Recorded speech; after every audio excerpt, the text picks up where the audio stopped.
¿Qué hacer ante un problema jurídico? La respuesta en Caso Abierto.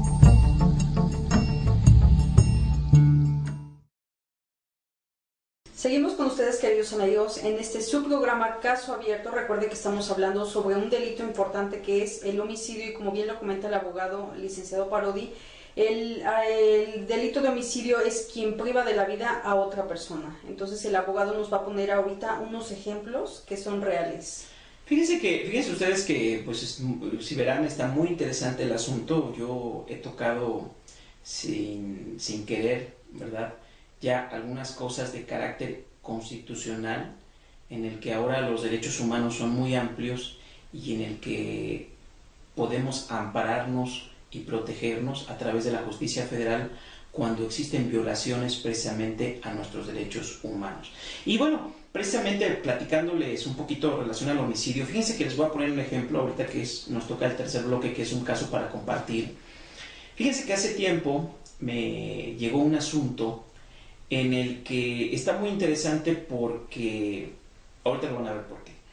Fíjense que este es la situación de que una persona llega, hace escándalo en un domicilio y mandan a traer a la policía. Llega la policía, detiene al sujeto que está haciendo escándalos, lo remite a la comandancia de la policía. Ahí pasa toda la noche, porque este muchacho estaba tomado, prácticamente no se podía sostener por sí mismo, y obviamente cuando se detiene a las personas y pues no saben pues ni llamar por teléfono y están muy inconscientes, pues las autoridades deben de esperar a que se les baje pues el estado de alcohol en el que están. Bueno, entonces al otro día, pues ya el otro muchacho más tranquilo, más consciente, pues resulta que tiene la plática con la persona que pues se supone que había tenido el conflicto por el cual fue detenido.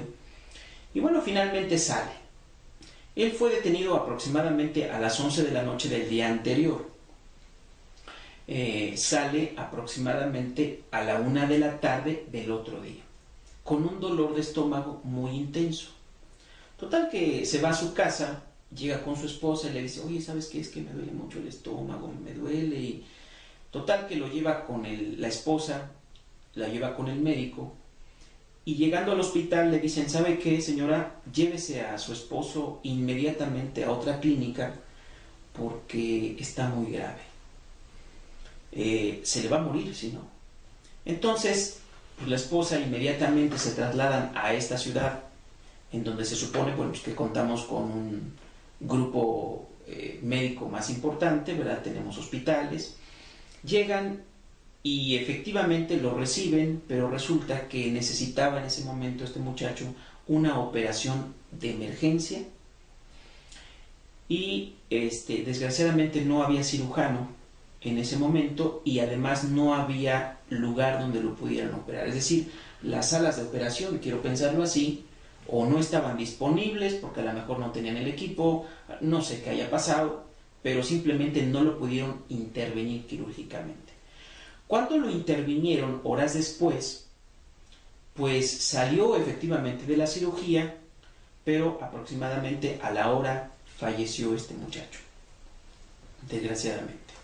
Y entonces el Ministerio Público, que es, ya les platiqué, es el encargado de hacer la investigación, pues le hace la autopsia a este muchacho a través de los médicos, y la doctora que le abre el cuerpo para ver de qué falleció este muchacho, resulta que ella dictamina que falleció porque tenía, bueno, le llaman shock hipovolémico.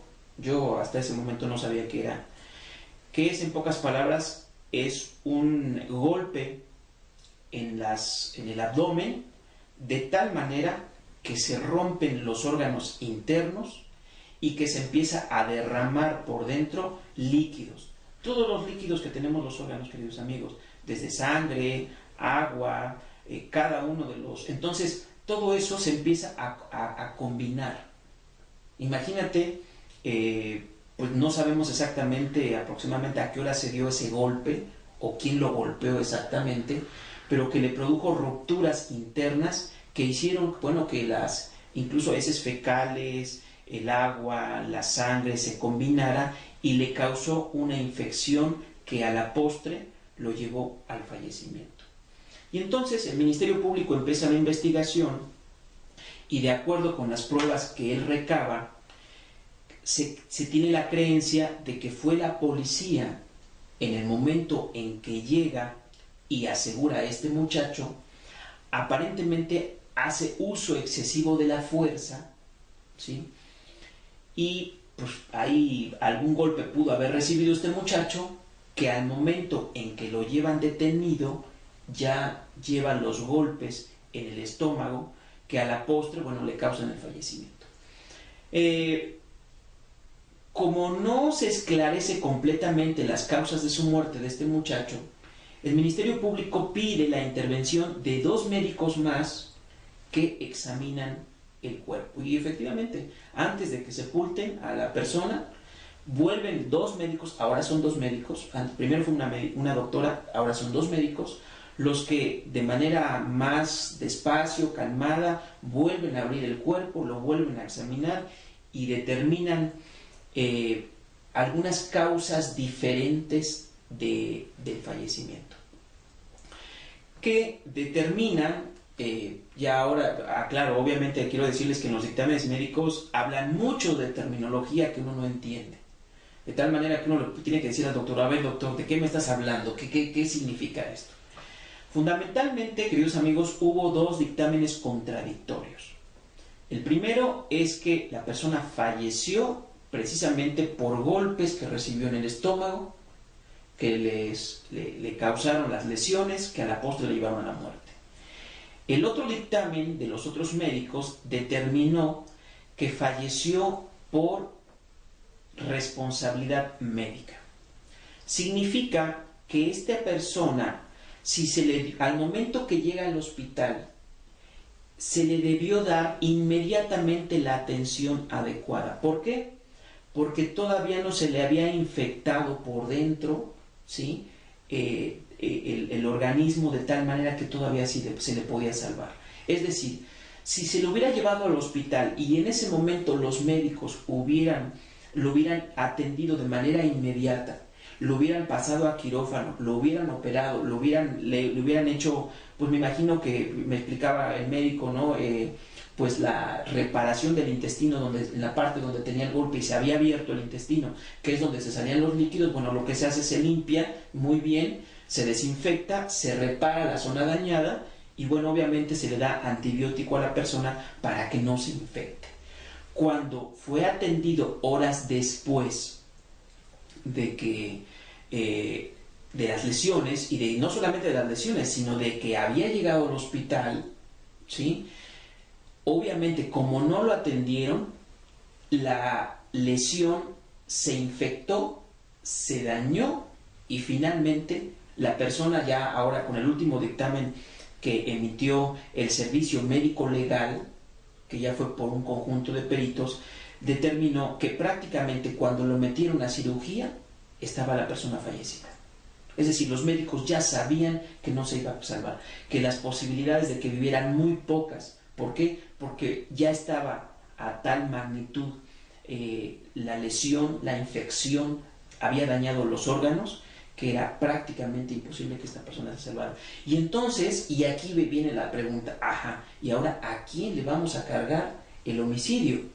¿A aquellos sujetos en la investigación que aparentemente golpearon a esta persona, o a los médicos que fueron, porque la persona se pudo haber salvado perfectamente, sí tenía problemas, pero no tenía tantos? ¿O le vamos a cargar el homicidio, el fallecimiento, a los médicos que en su momento no tuvieron la oportunidad o no actuaron con prontitud, con rapidez, pocas palabras, con negligencia médica? Incluso se le inició una averiguación en contra de los médicos precisamente por negligencia médica. Pero ahorita que estamos platicando del homicidio, bueno, en este caso, ¿a quién le vamos a cargar realmente el fallecimiento de la persona?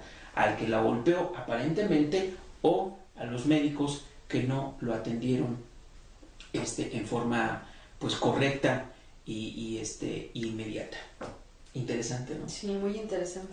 Y fíjense ustedes que en este sentido, pues me puse a estudiar y a checar algunos casos que ya habían pasado en nuestro país, muy parecidos, qué había resuelto la Suprema Corte de Justicia de la Nación, qué habían resuelto los principales tribunales que tenemos en nuestro país, cuál había sido, pues definitivamente su resultado.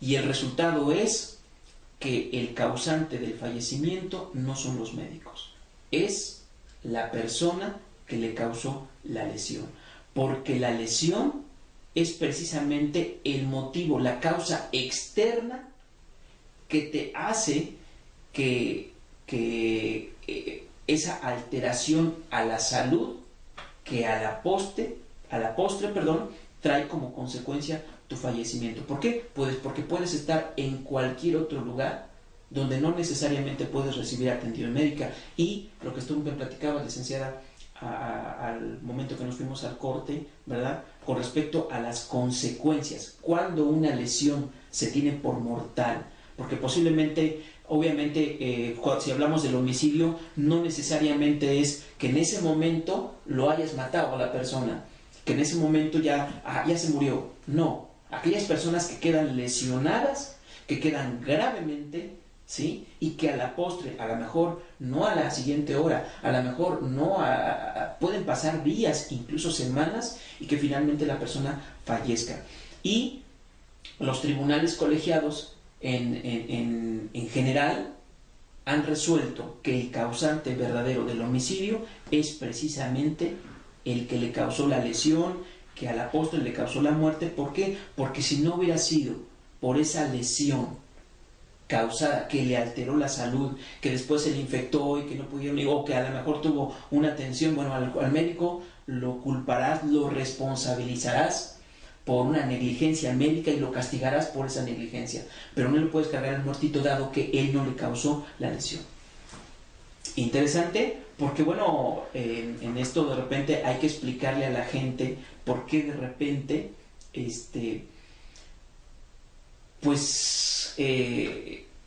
no se le decir, bueno, pues sí, a lo mejor mi esposo le pegó, pero no falleció por eso, falleció por negligencia médica, ¿no? Interesante. Vamos a corte, queridos amigos, regresamos, no se vayan. Regresamos, queridos amigos, estamos con ustedes en este último bloque de Caso Abierto, así que aprovechen para mandar sus mensajitos al 231-113-7790 y estamos hablando sobre el tema de homicidio. Sí, no necesariamente se tiene que tratar su mensajito en relación al tema que estamos platicando, porque creo que afortunadamente, pues ojalá no haya mucho de esto. De cualquier cosa, de cualquier duda que tengan ustedes en relación a las cuestiones legales, con todo gusto se las vamos a contestar.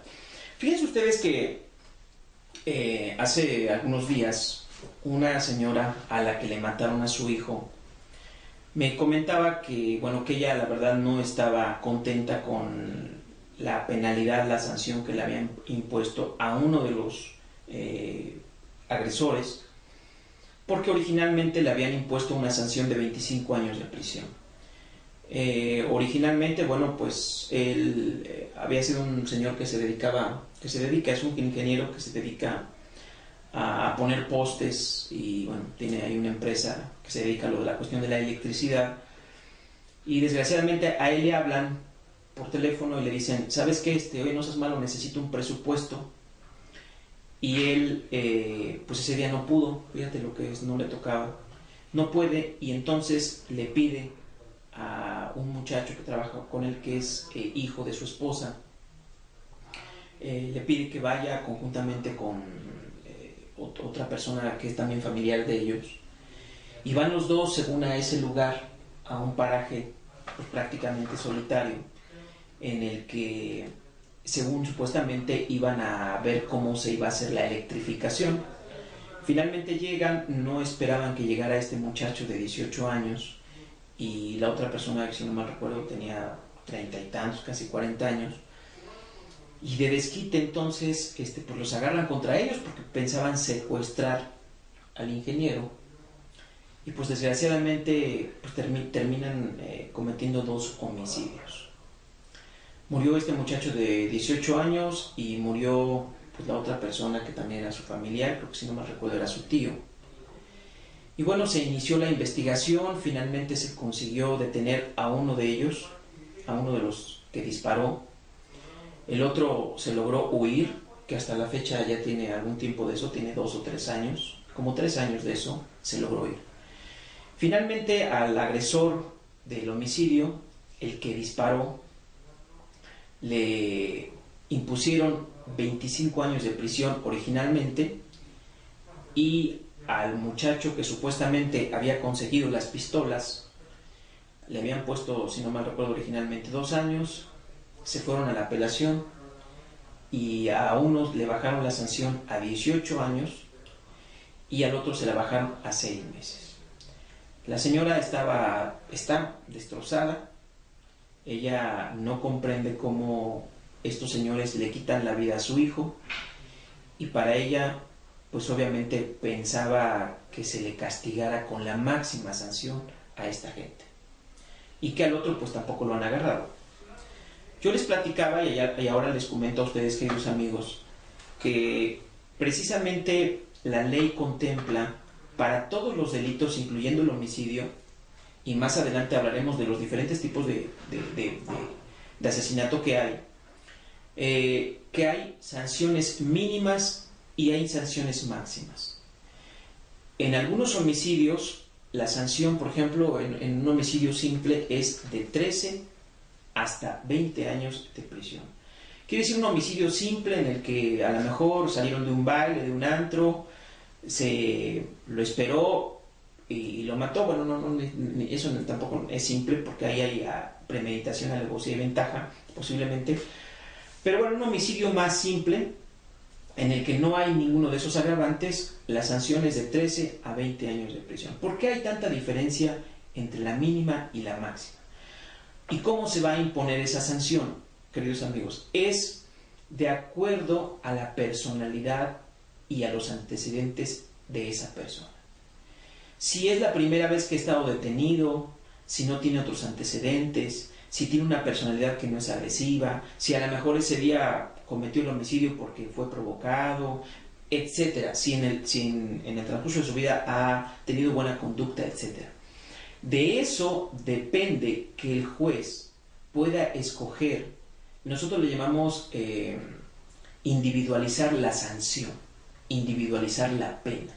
Es decir, el juez debe de escoger en qué parte de la sanción pone a la persona que ya se va a sentenciar y que además lo ha declarado culpable.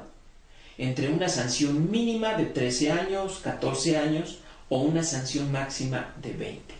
Es evidente que la Suprema Corte de Justicia de la Nación y los tribunales principales han determinado que es ilegal que un juez pueda poner una sanción máxima cuando no es justificado.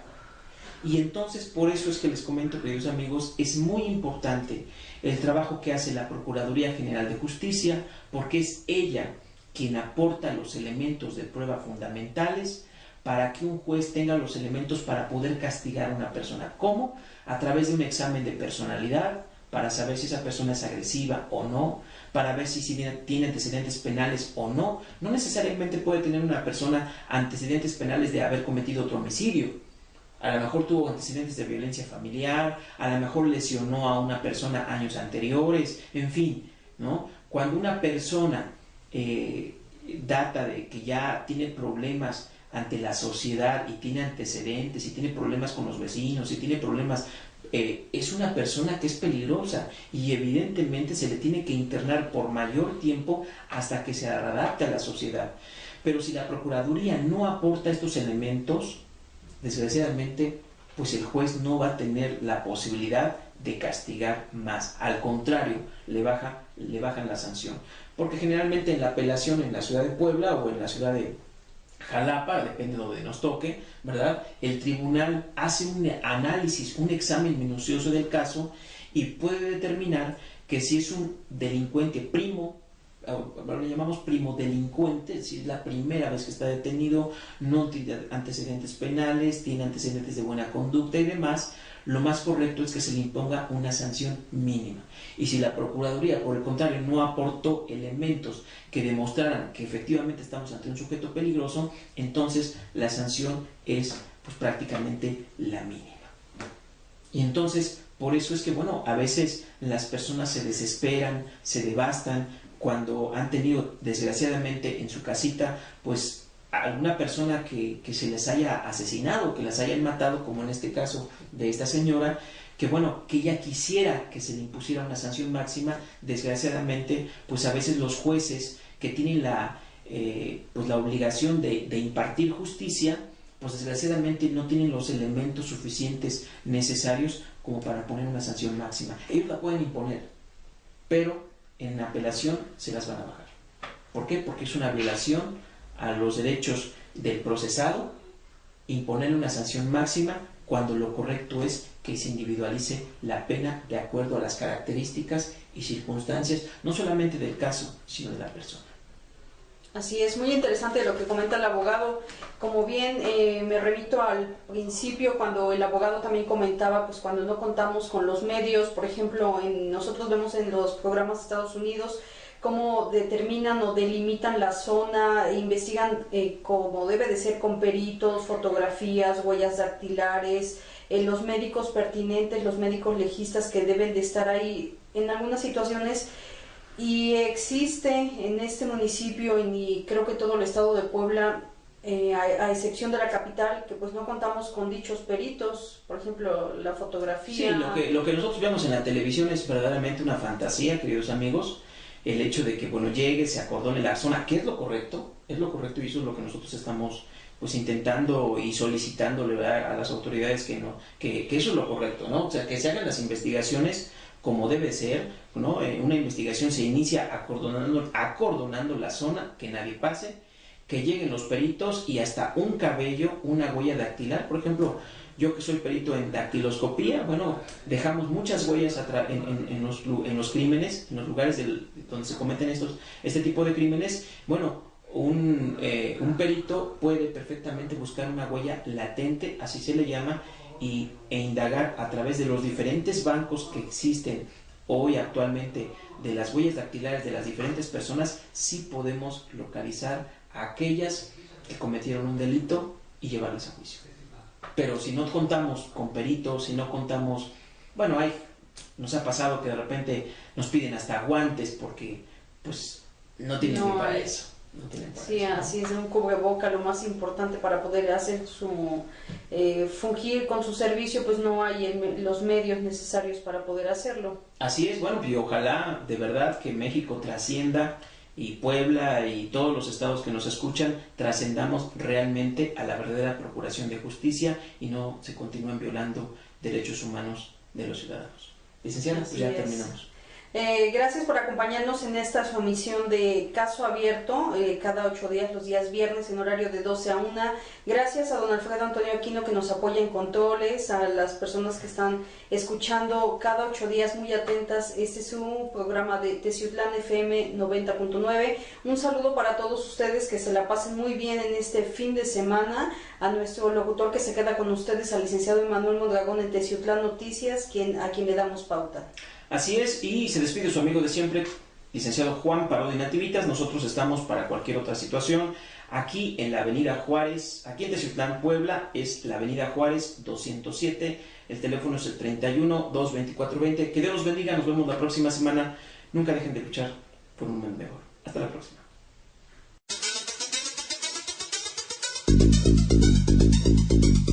Por hoy, el caso se cierra.